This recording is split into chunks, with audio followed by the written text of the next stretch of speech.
Welcome. My name is Tony Carter. I'm pastor of East Point Church in East Point, Georgia.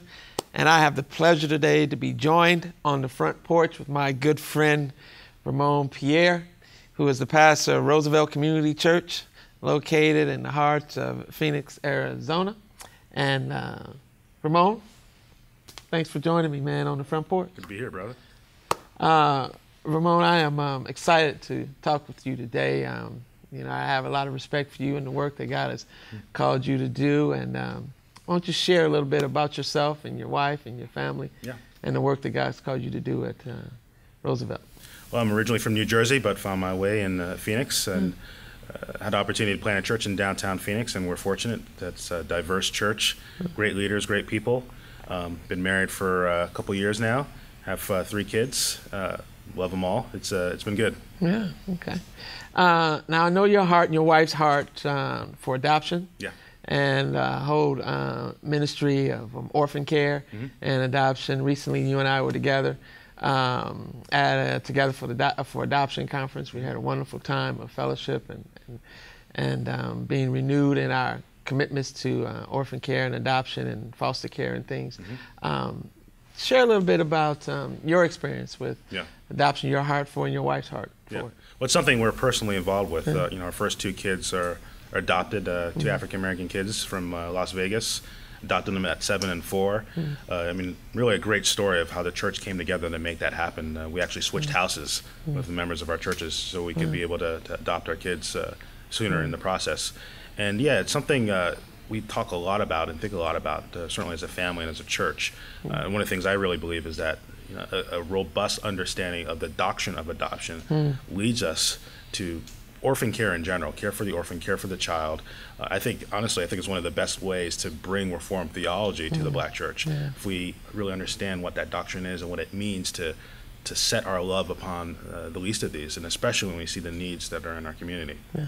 How important has your church community been in just supporting you and your development and their development and understanding that doctrine of adoption and practically speaking? Yeah. Well, you can't do it without the church. You can do it, but really what brings it together is this idea of being brought into God's family, and especially for kids who are being adopted. Adoption technically shouldn't happen, you might say. Their parents should be caring for them.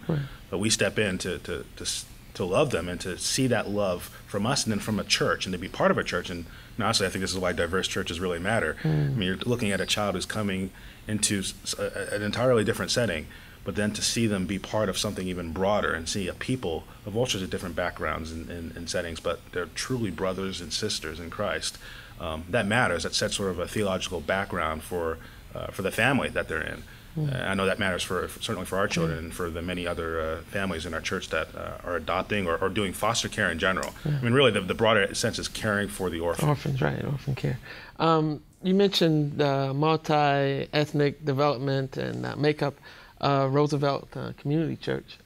And that's a church plant, right? And you were there at the ground level of the church plant. Now, how did that begin, the vision for it, and where do you see it right now?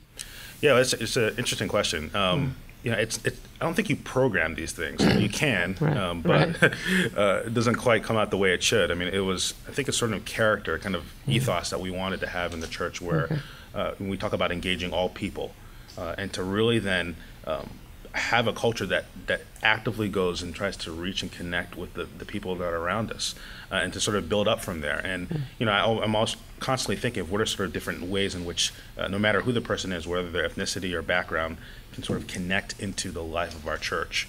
I like to talk about how we use rap sometimes in our worship services, and rap is actually the older white guys love to rap the most. Oh, wow. And it's interesting because it's used. I think we've tried to do it in ways that make it conducive for the older white guys, and so we put lyrics up on the screen and things like that. In our services, it works out as almost a call and response. So the ethnic minorities get it. They're connected to it.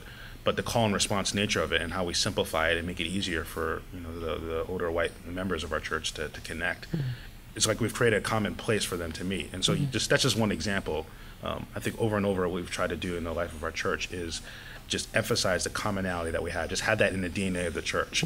And the reality is the gospel draws all people. I can't help but do that. When you sort of have that at the center, and then you really then follow the implications of that in all the things that you do in your church, by God's grace, He tends to build a diverse church. Yeah, awesome, man. Well, Vermon, man, you know, it's always good talking to you, man. You know, I love you, VP. Thanks for joining me from Porch, man. No doubt.